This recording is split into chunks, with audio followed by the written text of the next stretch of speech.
સવાલ છે કે ફિટનેસ વોચ રાખવી એ સ્વાસ્થ્ય માટે ખરેખર ઉપયોગી છે કે નહીં. હવે બેઠાડું જીવન જીવતા વ્યક્તિ માટે દિવસની ઓછામાં ઓછી 30થી 45 મિનિટની ફિઝિકલ એક્ટિવિટી આવશ્યક છે. કોઈપણ વ્યક્તિ જો પોતાની દિનચર્યામાંથી 30થી 45 મિનિટ મોડરેટ ફિઝિકલ એક્ટિવિટી જેમ કે ઝડપથી ચાલવું, દોડવું, તરવું, દોરડા કૂદવા, સાયકલ ચલાવવી વગેરે પાછળ ફાળવી શકે તો એ વ્યક્તિએ બીજા કોઈ ફિટનેસ ઉપકરણની જરૂર હોતી નથી. હવે જો તમે આ ફિઝિકલ એક્ટિવિટીઝને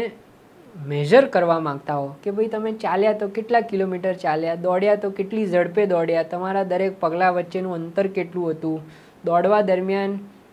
તમારા હાર્ટબીટ્સ એટલે કે હૃદયના ધબકારા કેટલા ઝડપથી વધે છે, કેટલા ઝડપથી નીચે આવે છે, એ દરમિયાન તમારા ઓક્સિજનનું લેવલ કેટલું રહેશે, ફિઝિકલ એક્ટિવિટી દરમિયાન તમે કેટલી કેલરીઝ વાપરી, આ બધી માહિતીઓ જો તમારે જોઈતી હોય તો એના માટે ફિટનેસ વોચ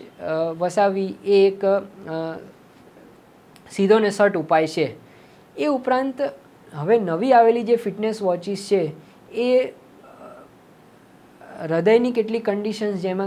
જેમ કે એટ્રિયલ ફિબ્રિલેશન, હૃદયના ધબકારા અનિયમિત થતા હોય તો એ ફિટનેસ વોચ હૃદયના ધબકારાની પેટર્ન, નાડીના ધબકારાની પેટર્ન પરથી એ ઓળખી બતાવે. એ ઉપરાંત જેમને ફેફસાની બીમારી હોય, જેમનું ઓક્સિજન સેચ્યુરેશન નીચે જતું હોય તો એવા વ્યક્તિઓમાં આ નવી આવેલી ફિટનેસ વોચીસ કે જે પલ્સ ઓક્સિમેટ્રી દ્વારા શરીરમાં ઓક્સિજનનું SpO2 સેચ્યુરેશન માપી આપતા હોય તો એ વ્યક્તિઓ માટે પણ આ ફિટનેસ વોચ ઉપયોગી થઈ શકે. અને છેલ્લો પણ મહત્ત્વનો મુદ્દો કે જો તમને ફિઝિકલ એક્ટિવિટી કરવા માટે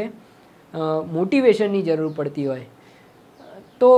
કેટલીક વખત આ ફિટનેસ વોચીસ એ મોટિવેશન પૂરી પાડી શકે. જેમ કે ભાઈ તમે નક્કી કરો ફિટનેસ વોચમાં ફીડ કરો કે મારે રોજના 10,000 પગલાં ચાલવા છે તો ફિટનેસ વોચ તમને સાંજે 8 વાગે રિમાઇન્ડર આપે કે ભાઈ આજના દિવસમાં હજુ સુધી તમે 6,000 પગલાં ચાલ્યા છો, 4,000 બાકી છે, અને તમે એ નોટિફિકેશનથી મોટિવેટ થઈને બાકીના 4,000 ડગલા ચાલતા હો, દૈનિક જરૂરિયાતની ફિઝિકલ એક્ટિવિટી પૂરી કરતા હો તો એવા વ્યક્તિઓ માટે પણ એ ફિટનેસ વોચ ઉપયોગી સાબિત થઈ શકે. વૈષ્ણવજન તો તેને કહીએ જે પીડ પરાઈ.